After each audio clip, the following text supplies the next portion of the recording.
Assalamualaikum warahmatullahi wabarakatuh. Alhamdulillah wassalatu wassalamu ala Rasulillah. Syukur kepada Allah Taala dapat kita bertemu pada kali ini. InsyaAllah hari ini kita akan membicarakan uh, apa yang berlaku tengah masyarakat di era COVID ni, khususnya berkenaan dengan bunuh diri. Bunuh diri ni salah kita bersama sebenarnya. Tuan-tuan dan puan-puan sekalian, semakin lama pandemik COVID-19 ini berlaku tanpa jalan penyelesaian, semakin bertambah tekanan kepada masyarakat. Kesan yang sangat menyedihkan ialah bila berlaku kes-kes bunuh diri. Lebih pedih di hati ini bila kita kenangkan mangsa yang bunuh diri ini orang Islam. Statistik PDRM salah satunya yang kita lihat daripada bulan 3 tahun 2020 hingga bulan 10, sebanyak 266 kes, lebih 30 orang sebulan dalam satu orang sehari. 60% daripada mereka orang Melayu. Antara sebabnya adalah kerana hilang pekerjaan, juga tekanan, bebanan hutang yang tinggi, dan masalah keluarga, kes rumah tangga, malah ada kes cinta, kes bebanan kerja dan sebagainya. Semua ini menyebabkan mereka yang lemah iman melakukan perbuatan yang mengerikan, bunuh diri. Dan ini adalah ada dalam kes polis yang dibentangkan di paper, di akhbar. Jadi benda ni bukan auta, memang fakta yang menyedihkan. Bilangan kes dari 2019 bulan Mei hingga Mei 2021, kita lihat 2019 609 kes, 2020 631, 2021 468, sampai bulan Mei tu jadi sebenarnya 1708 kes. Jadi sangat banyak lah. Dilihat dalam statistik tu juga, lelaki 281 orang, perempuan 1427 orang. Antara cara yang digunakan adalah gantung diri, terjun bangunan, minum racun. Jadi kita sedih lah benda ini berlaku, dan tak ramai yang nak bicarakan. Hari ni kita kumpulkan data-data ni, kematian akibat bunuh diri kat Malaysia ni. Kita nilai diri kita muhasabah, apa perasaan kita. Kalau statistik pertama sejak awal PKP 30/10 hingga 30/10 2020, dengan kematian sebanyak 266 orang tu melibatkan 60% orang Islam. Orang Islam mati bunuh diri, tuan-tuan. Kita tak rasa apa-apa ke, tuan-tuan? Mana hilangnya perasaan belas kasihan kat hati kita ni melihat orang Islam sendiri bunuh diri? Terimalah hakikat, sebelum mangsa-mangsa tu mati membunuh diri, sebenarnya kita ni telah mati lebih awal lagi mereka mati hati, mati perasaan. Tak rasa apa-apa ke? Orang Islam yang ada iman, dia tak akan bunuh diri. Orang Islam yang yakin dengan Allah, dengan qada dan qadar dari Tuhan, tidak akan terlintas ke hati dia untuk membunuh diri. Tak akan ada. Kena faham kan, ini adalah takdir dari Allah. Malah dia takut balasan Tuhan akibat dosa bunuh diri ni besar. Bunuh diri ni kita lihat yang lahir dari statistik tu kan, akibat tekanan masalah kewangan, bebanan hutang kenderaan, hutang rumah, hutang pinjam peribadi, masalah keluarga dan lain-lain lagi, jadikan seorang tu kecewa. Mungkin minta sana minta sini tak dapat bantuan, kecewa, akibat terlalu kecewa dia boleh jadi putus asa. Di sinilah puncaknya. Bila dah putus asa, terjadilah kejadian bunuh diri. Jadi semua itu salah siapa? Ya, kalau kita nak renungkan, salah kita bersama sebenarnya. Kerana kita abaikan dakwah, abaikan pendidikan iman kepada seluruh masyarakat. Bermula dengan diri kita dan keluarga kita. Usaha dakwah dan mendidik masyarakat ni rasmi-rasmi je dan tak menyeluruh. Dakwah tu apa tujuan? Untuk mengajak orang bukan Islam masuk Islam. Itu asalnya. Yang memang beragama Islam, kita nak tingkatkan keislaman mereka ni, penjagaan syariatnya, tingkatkan lagi.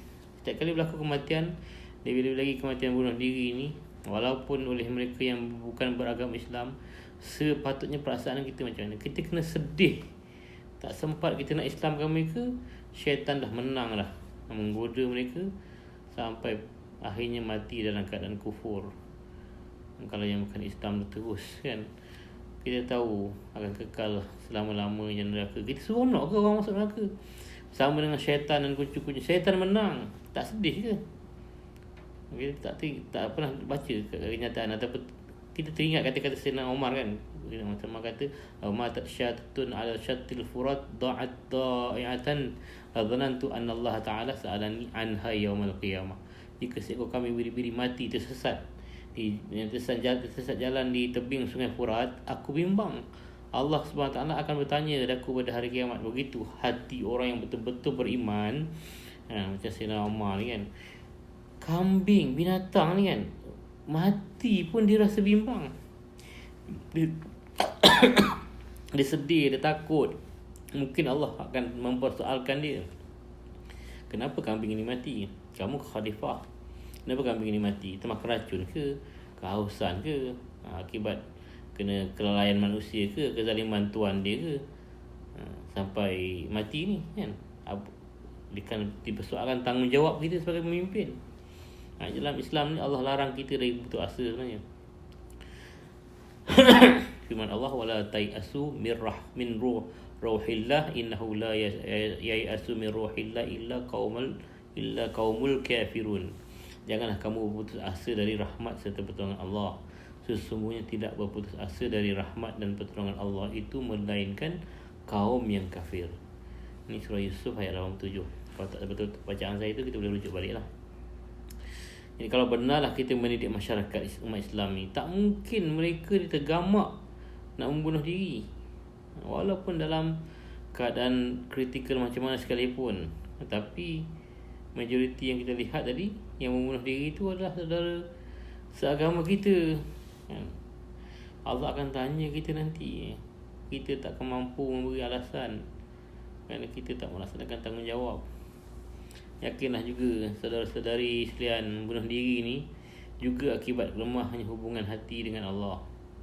Antara punca lemahnya hubungan ikatan hati kita dengan Tuhan, dengan Allah ni ialah kerana memakan makanan yang haram, yang syubhat.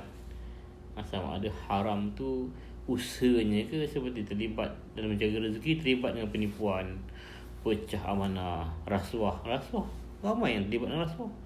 Curi ke, atau bahan makanan tu sendiri memang haram kerana terdapat najis, seperti ada babi, lemak babi, ayam yang tak sembelih ikut syaraknya dan lain-lain.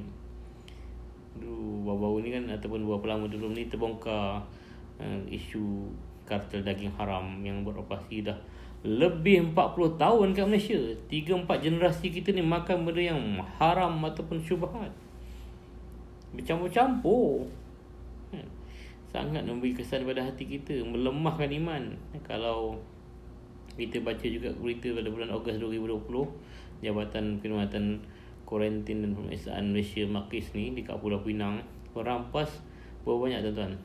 16,200 kilogram lemak babi yang dibawa masuk dari Belanda di pintu masuk Pelabuhan Pangkalan Kontena Batu-Batu Utara NBCT dekat Pulau Pinang sana. Dan benda-benda bahan-bahan ini nak dijadikan bahan untuk membuat biskut.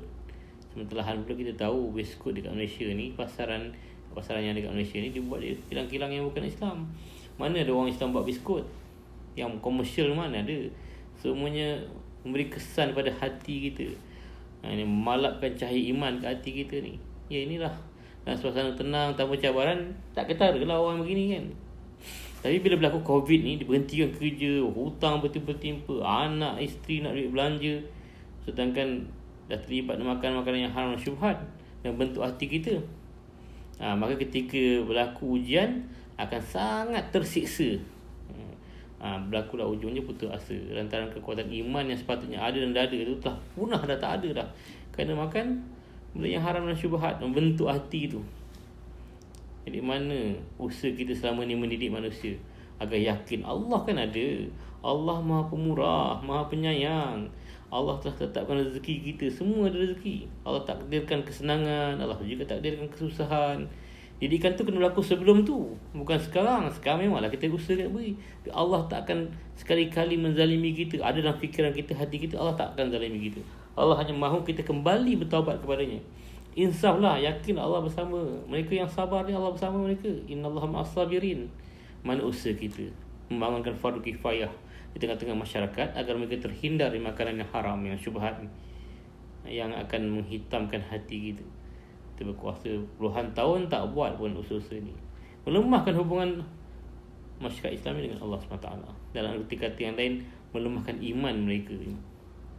Makanan ayam, kita beli ayam contohnya, makanan yang ayam yang kita beli orang lain buat, ada protein babi kat situ, biskut ada minyak babi, semilihan ayam dari kilang-kilang yang kafir ni, mencurigakan. Daging lembu bukan Islam, yang importnya bukan orang bukan Islam, bercampurlah halal dengan haram. Akhirnya melahirkan masyarakat yang lemah iman, mudah kecewa, mudah putus asa, tak rasa bersalah ke kita. Kita terlibat. Lebih dari itu lagi, kita biarkan pendidikan anak-anak kita. Sembayang tak dititik beratkan. Kita baca peribahasa, mendidik anak tu daripada rebung, tapi kita biarkan pergaulan bebas lelaki perempuan. Handphone dan gadget-gadget penuh dengan maksiat, bebas digunakan. Jadi anak kecil pun kita pujuk dengan handphone. Akhirnya maksiat berluasa di tengah masyarakat.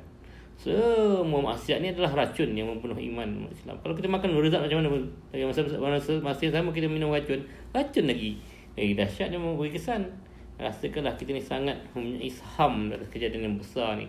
Apa yang besar tu? Matilah. Mati ni kejadian besar. Sabda Nabi dalam satu hadis, kafa bil mauti wa'idhan. Cukuplah satu kematian tu menjadi pengajaran.